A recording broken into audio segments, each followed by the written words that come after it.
भोले की जय भोले की। आप सबको पता है कि हम अमरनाथ जी दर्शन करने आए हैं और कल रात को ऊपर त्रासदी हो गई थी, बादल फटा है, बहुत सारी कैजुअलिटीज हो गई थी। तो उन सबके लिए इंडियन आर्मी ने हमारी बहुत हेल्प करी है। A to Z कंबल से लेकर रात को लोग यात्री फंस गए थे, रात भर रेस्क्यू चलाया संगम टाउन में पंचचंडी तक लोगों को पहुंचाया है इंडियन आर्मी ने।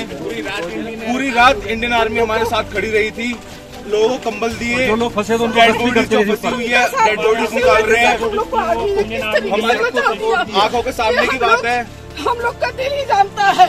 हम लोग को ये भगवान लोग ने जिस तरीके से हमारी आर्मी हम लोग को बचाए हैं, प्रभु वही सबकी रक्षा करे। बिना हम यात्रा नहीं कर सकते, बिल्कुल इंडियन आर्मी है तो हम हैं, ना हो तो सर हम लोग यात्रा नहीं कर सकते हैं। हम अपने भारत माता की जय, इंडियन आर्मी।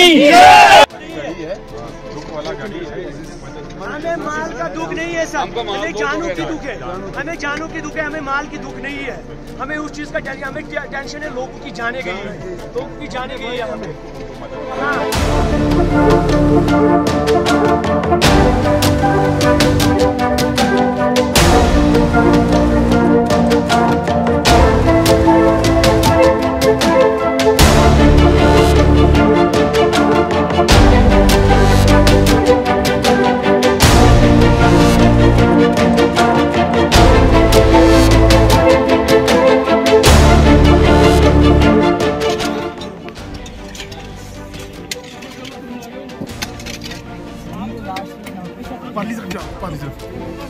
पाली तरफ जाओ ना, आगे भैया।